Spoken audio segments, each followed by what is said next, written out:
So hi guys, welcome back to Rocketry Dreamers YouTube channel. दोस्तों, मैं स्वागत करता हूँ आप सभी का इस नए सीरीज़ में, जिस सीरीज़ में हम बात करने वाले हैं हमारे चंद्रयान 3 के एक पेलोड के बारे में।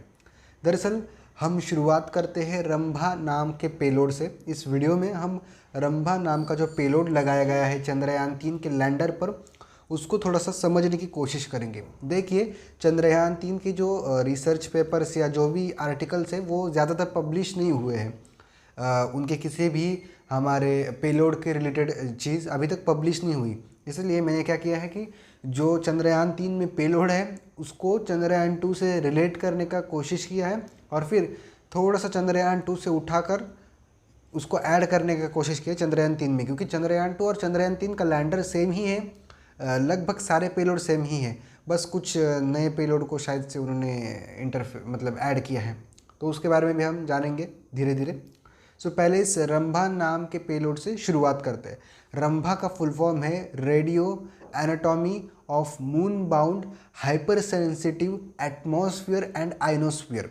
बेसिकली ये इतना बड़ा नाम है, इसरो ने इसको सबसे छोटा कर दिया है और इसका नाम बना दिया है रंभा। तो ये जो पेलोड है, ये पेलोड स्टडी करेगा एक इवोल्यूशन इलेक्ट्रॉन की डेंसिटी में लूनर के आइनोस्फीयर में। मतलब जो चांद का आइनोस्फीयर है उसमें जो इलेक्ट्रॉन्स है उसके डेंसिटी को ये पेलोड सेंस करेगा, उसका जो इवोल्यूशन है उसको सेंस करेगा बेसिकली। देखिए, चंद्रयान 2 में क्या हुआ था कि इस पेलोड को जब इस्तेमाल किया था तो इसमें DFRS लगाया गया था, यानी कि ड्यूअल फ्रीक्वेंसी रेडियो एक्सपेरिमेंट किया गया था। तो इसमें हुआ ये था कि इसमें दो अलग अलग फ्रीक्वेंसी थी। चंद्रयान 3 में क्या होगा वो पता नहीं, लेकिन हाँ, चंद्रयान 3 में ये रंभा नाम का पेलोड है और लगभग दोनों का जो ऑब्जेक्टिव है इसको लगाने का वो सेम ही है। इसमें भी हमें जो इवोल्यूशन है वो देखना था और चंद्रयान 3 में भी हमें इवोल्यूशन ही देखना है। तो ये जो रंभा पेलोड है चंद्रयान 2 में किया गया था कि इसमें दो अलग अलग फ्रीक्वेंसीज लगाई गई थी, और चंद्रयान 3 में क्या होने वाला है वो मुझे पता नहीं, लेकिन ऑब्जेक्टिव एक ही है कि इवोल्यूशन स्टडी करना। तो देखिए, जो ड्यूअल फ्रीक्वेंसी रेडियो एक्सपेरिमेंट यानी DFRS है, दरअसल ये हाईली स्टेबल 20 मेगाहर्ट्ज़ का EMXO सोर्स इस्तेमाल करता है। उसके साथ ही साथ ये स्टेबिलिटी मेंटेन करता है एक ऑर्डर के साथ में जो 10 और 11 के बीच में होता है। उसके साथ ही साथ ये दो सिग्नल एमिट करता है।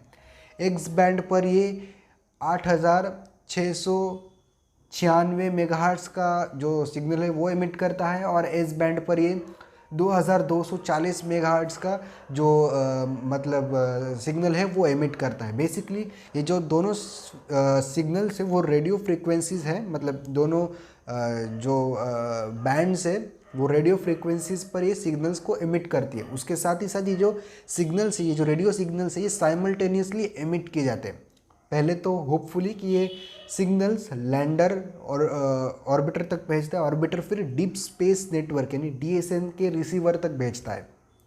तो ये काफ़ी बड़ी बात है।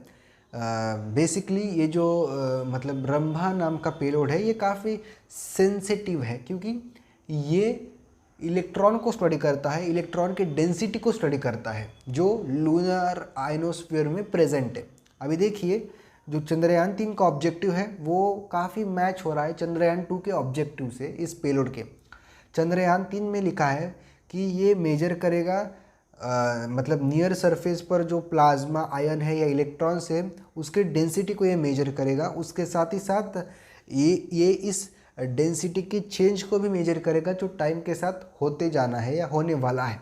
तो वही आता है कि एक टेम्परल इवोल्यूशन स्टडी करेगा इलेक्ट्रॉन डेंसिटी पर जो लूनर आइनोस्फीयर या लूनर प्लाज्मा सरफेस पर प्रेजेंट है। दोस्तों, अब मैं फिर से एक बार थोड़ा सा आपको डिटेल में एक्सप्लेन करता हूँ। देखिए, रंभा नाम का एक पेलोड है जिसका फुल फॉर्म है radio anatomy of moon bound hyper sensitive atmosphere and ionosphere. ये जो रंभा पेलोड है इसमें लगभग दो सिग्नल्स लगाए गए थे पिछली बार जो ड्यूअल फ्रीक्वेंसी रेडियो एक्सपेरिमेंट था उसमें DFRS में।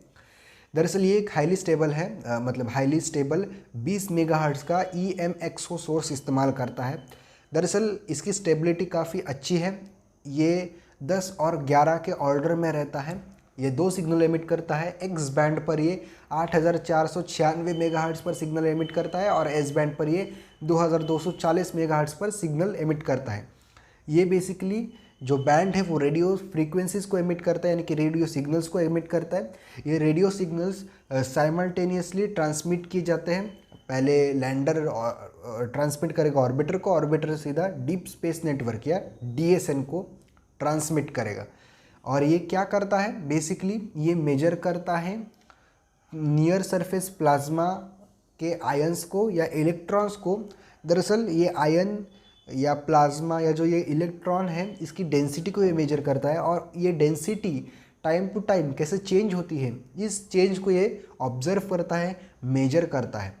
सो होपफुली आपको ये रंभा यानी radio anatomy of moon bound hyper sensitive atmosphere and ionosphere ये जो पेलोड है वो समझ में आ चुका होगा। अगर नहीं समझ में आया तो मुझे कमेंट में बता देना, मैं फिर इसे पॉसिबल हो तो एक नई वीडियो एक अच्छे खासे सोर्स के साथ या एक अच्छे खासे हमारे एनिमेशन के साथ आपको मतलब एक्सप्लेन करने का प्रयास करूँगा।